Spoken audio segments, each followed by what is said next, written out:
වැස්සේ මුදු සුවඳ අස්සේ ඔබ සොයන දෙනෙතේ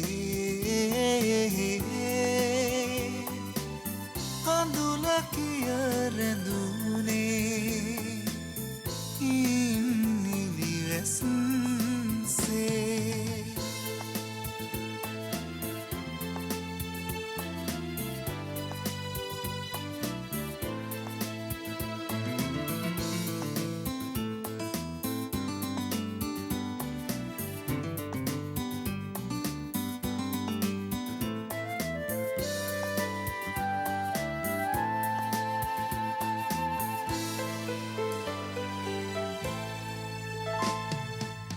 සඳකි ඔබ අහසේ සඳ එළිය විඳිමි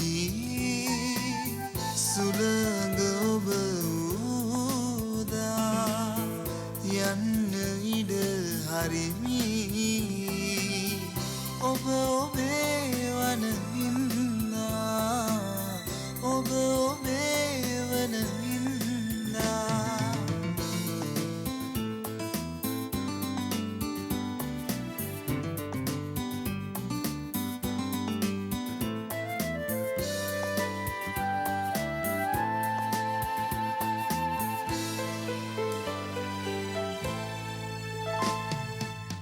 විලක මල් වාගේ සිතක පෙම පිපුණේ සුවඳ ඔබ උදා යන්න ඉඩ හරිමි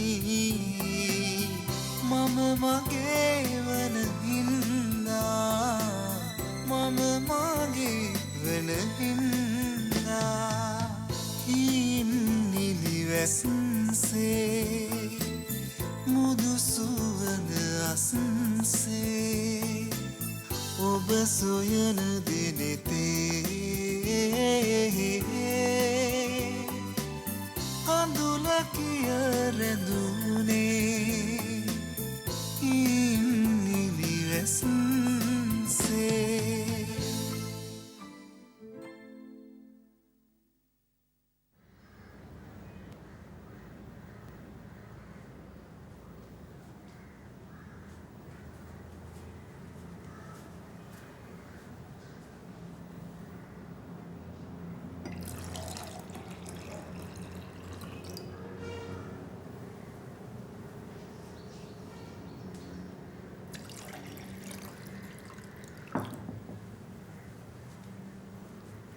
ශ්‍රද්ධා කෑමට ඕනට වඩා දිනුම් කරේ නෑ නේද?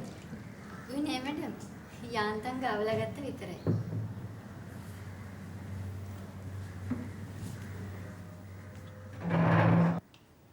සාක්‍ය මොනවද තියෙන අපොයින්ට්මන්ට්ස්? එනහර ෆස්ට් අපොයින්ට්මන්ට් එක තව පැය භාගයක් පස්සට දාන්න. ඕකේ? රයිට්.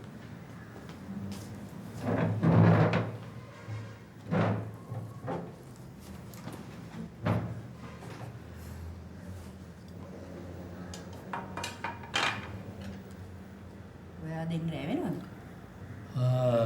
ටිකක්. එයි. අදවත් කාවින්දලේ ගෙදර පැත්තේ යන්න හිතුවා. බලමු.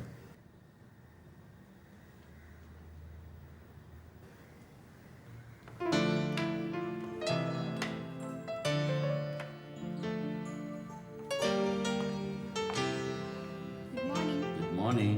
Good morning to you. ඔය විදිහට උඩින් පල්ලෙන් ටී-ෂර්ට් කෑලි අරගෙන පාඩට බැස්සම මොකද්ද ළමයා තියෙන තත්ත්වේ? තත්ත්වේ? තත්ත්වේ ඇඳුම් පැළඳුම් අතර ඍජු සම්බන්ධතාවයක් නෑ අම්මා. ඒවම පසුගාමී අදහස්. නේද තාත්තා?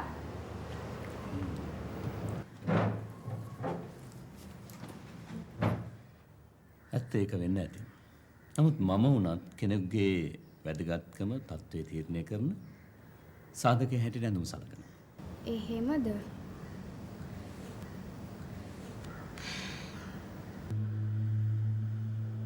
මිනිස්සු තනක් නොතනක් නැතුව ටයි කෝඩ් දාලා ඉන්නේ තමන්ගේ දුර්වලකම් වහගන්න.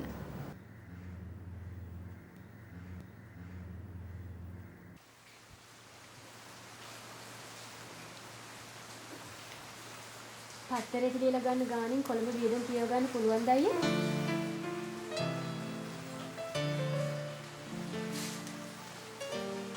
හරි ඩියුටිය.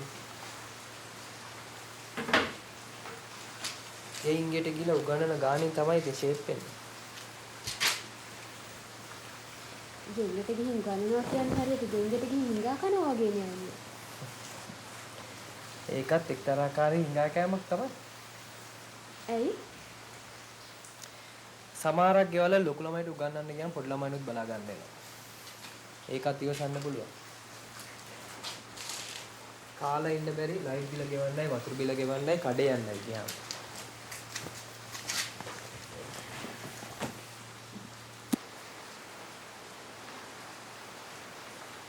ඔව්.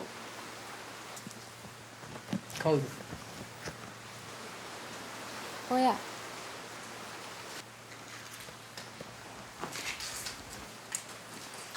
කවුමාන් නෙමේ චූටියෝ. 6-4 උගන්නන ගුරුවරු වෙළඳ භාණ්ඩයක් කියලා හිතන දෙමව්පියෝ.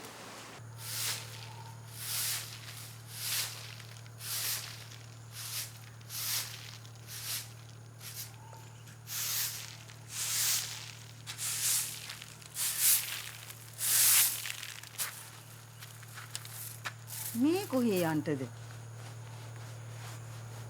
ලොකු ආඳුර පණිඩ දෙක තුනක් මෙවල තුනක්. ඊළ එන්න කියලා හිතුණා. ළමයින්ට නොමිලේ පන්ති පවත්වන්න හදනවලු නේද? මං හිතන්නේ ඒ ගැන කතා කරගන්න වෙන්න ඇති.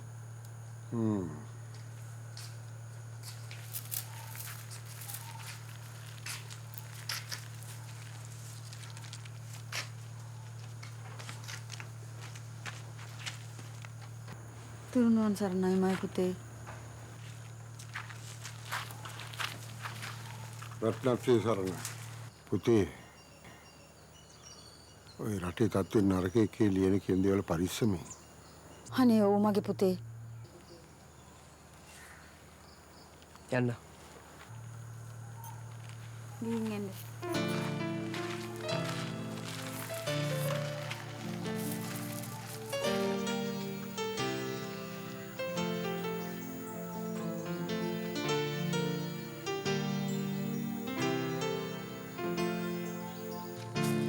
ළමයින්ගේ තාත්තටත් දරුවත් එක්කම යත හැකිනේ. අප්පලා පුතාලා එක මග හැතැම්ම 10ක් ගියත් එක වචන 10ක් කතා කරන්න නැති කියන කතාව පියවති අහලා නැද්ද? පුංචි සන්දිය නම් අපේ අතේ ඉල්ලන හරිම මනාපයි.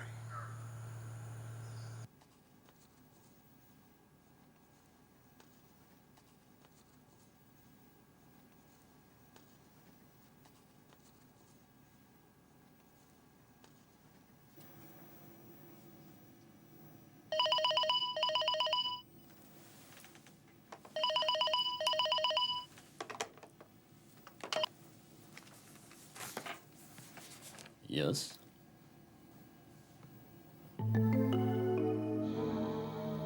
කොයි වෙලාවෙ ඉඳලා?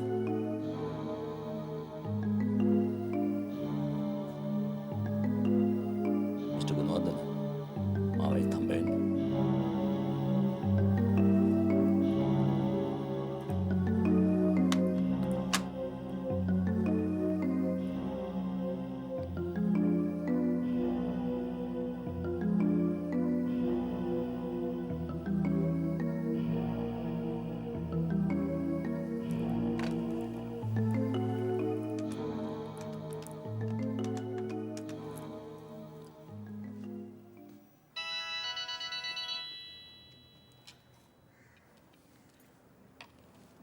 හෙලෝ මහේන්ද්‍ර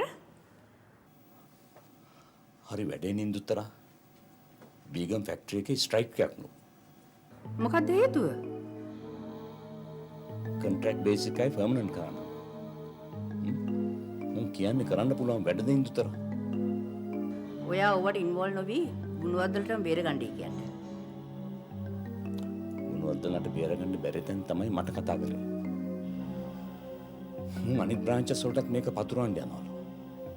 ඔයා පර්සනලිම යුනියන් ලීඩර්ට කතා කරලා මීටින් එකක් ඉල්ලන්න. මීටින් එකක් මෙහි තියමු. ඔයා එන්නකෝ අපි ආවම කතා කරමු. මං ගුණවර්ධනට කතා කරලා එන්න. යූනියන් ලීඩර්ට මෙහිදී මීටියක් දෙනවා කියලා ගුණවර්ධන වලට දැනගන්න ඉඩ තියන්න එපා. ඔයා එන්නකෝ. අපි ආවම කතා කරමු.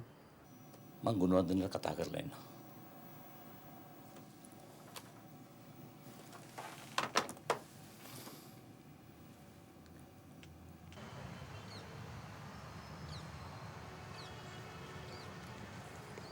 මන්නම් වට තලලා කියන්නේ විනාඩි 5යි.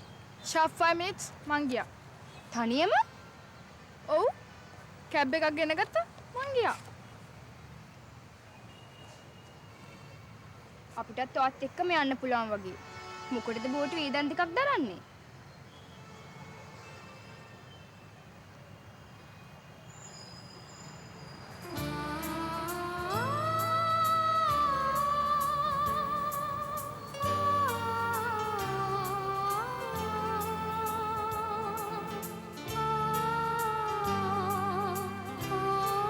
අප්පෝ මේ නම් පත්‍රකාරයෙක් නෙමෙයි බෝතල් පත්‍රකාරයෙක් වගේ. පේන්නේ නැද්ද මල්ලේ ලොකු?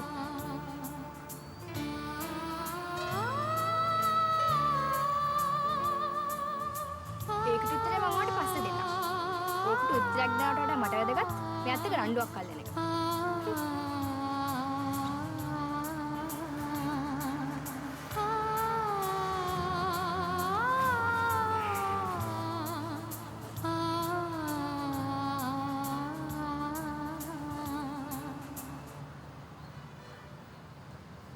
මටයි කියලා යාන වාහන නැණි නිම්සර.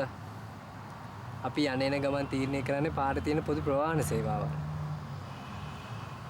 අනික නිමා කරන මිස ඇති වෙත් තමා වෙත පමාඩු කරන මට උමනා නැත. අහෝ දුකකි. ඉරකි සිතකි. ඇයි? මහින්ද හාමුදුරුවෝ කවිය ලිව්වේ ජාතියක් අවදි කරන්න. ඕක මේ කොල්ලෙක් එන්න පරක් වුණාම කෙල්ලෙක් කියන කවියක් නෙමෙයි.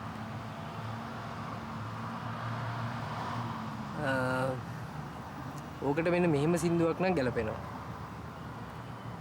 ඇයි නාවේ මාස වෙලා සිතේ සංකා මවාතියා මාරු තර්ඩ් ගල් ස්ටේජ් ඩ්‍රාමා එකක් වගේ. මේ පරක්කුරන් දෙන්න දඩුවම මේක යාළුවෙක් ඉස්සරහ මාව ලැජ්ජ කර දෙන්න දඩුවම.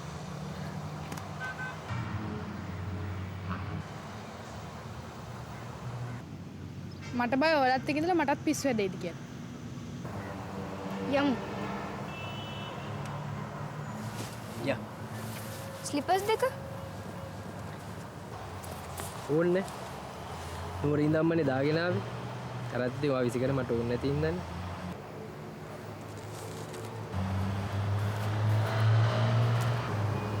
ප්‍රශ්නයක් නැහැ. මූදේනන මාළු කන්න පුළුවන් නැත් ඕනේ කියනානේ. යමු. ආපෝ මට බෑ. මට නම් බෑ ඔයාලත් එක්ක යන්න. මං යනවා යන්න. එන්න එපා මගේ පස්සේ.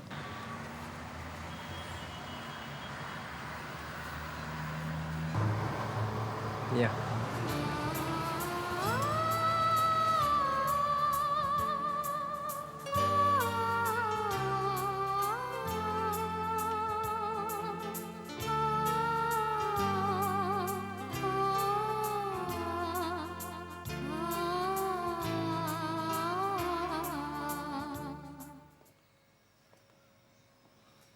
කරන්න හදන්නේ මගේ හිතට කොහෙත්ම එකඟ නැති දෙයක් හින්දුතරා. ඔයා කොච්චර යූනියන් ලීඩර්ස්ලත් එක්කලා මීටින්ස් තියලා තියනවද? ඉතින් මේකත් ඒ වගේ කියලා හිතන්නකෝ. මේ කොහොමද එහෙම වෙන්නේ ඉඳු? මං කවදද යූනියන් ලීඩර්ස්ලා ගෙදරට ගෙනලා කතා කළේ? දැන් මේ මිනිස්සේ අපේ ආරාධනාව පිළි අරගෙන ආවා වගේම අපි කියන දේත් කරයි. ඒ ඔයා යූනියන් කාරෝ ගැන දන්න ධර්ම තමයි. අමතක කරන්න එපා. මගේ තාත්තා හිටපු සංස්ථා සභාපතිවරයෙක්. ඒ හිටපුනේ. හිටපු අයගේ ළමයිගේ මුල ණයට වඩා හොඳයි. දැයි තියන්නේ.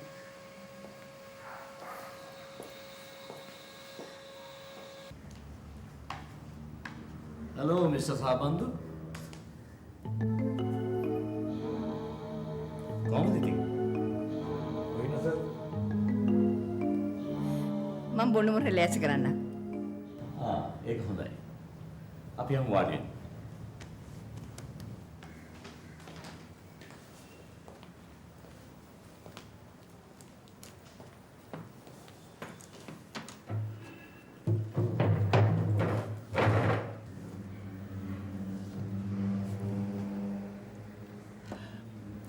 මම මිස්ටර් සහබන්දුට එන්න කිව්වේ මේ ස්ට්‍රයික් එක නතර කරවන්න මට ගන්න පුළුවන් හොඳම පියවර මොකක්ද කියලා දැනගන්න.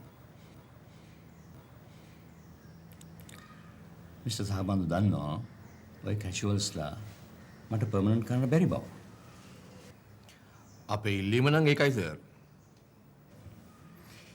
ඒත් මිස්ටර් සහබන්දු ඒක ප්‍රැක්ටිකල් නැහැනේ. තාත්තද වේල පහ. ටිකක්. ඔයාද පමා වෙලා වගේ. ටිකක්.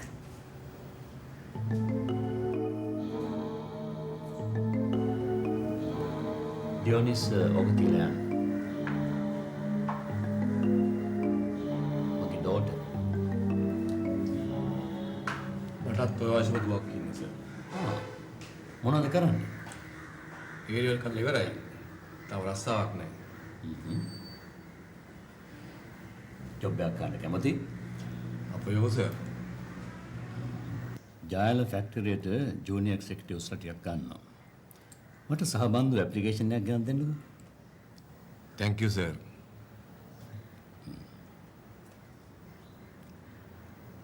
සහබන්දු අද මෙහි ආපු විත්තිය කවුරු හරි දන්නවද? නෑ කවුරුවත් දන්නේ නෑ. සහබන්දු ඩ්‍රින්ක් එකක් ගන්න.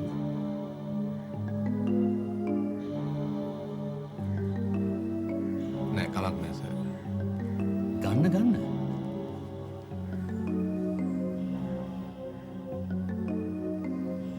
නෑ ඒක කමක් නෑ සර්. ගන්න සහබන්දු.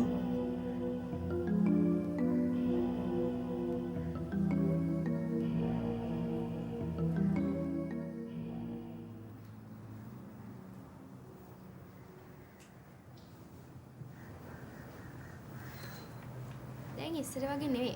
ශ්‍රද්ධකෙත් එක රහ නැහැ. වරද මගේ රෙසිපි එකේ නෙවෙයි. නිම්සරා බේබිගේ දිවේ. මගේ දිවේ වෙනස ගැන කොහොමද ශ්‍රද්ධ දන්නේ? දිවේ විතර නෙවෙයි. බේබිගේ මුළු චර්යාවේ වෙනස මට දැනෙනවා. මමත් ඒ වයසේනේ. අම්මා කියන්නේ ඇත්ත. මේ ඒක නෙමෙයි. කවුදර තාත්තත් එක්ක ඉන්න මධ්‍යම පාන්තිකයා? මොන පාන්තිකයා? මධ්‍යම පාන්තිකයා. මධ්‍යම පාන්තිකයා. බීගන් ෆැක්ටරි එකේ ස්ට්‍රයික් එකක්. ඉතින් ඔය ඇවිත් ඉන්නේ යුනියන් ලීඩර්.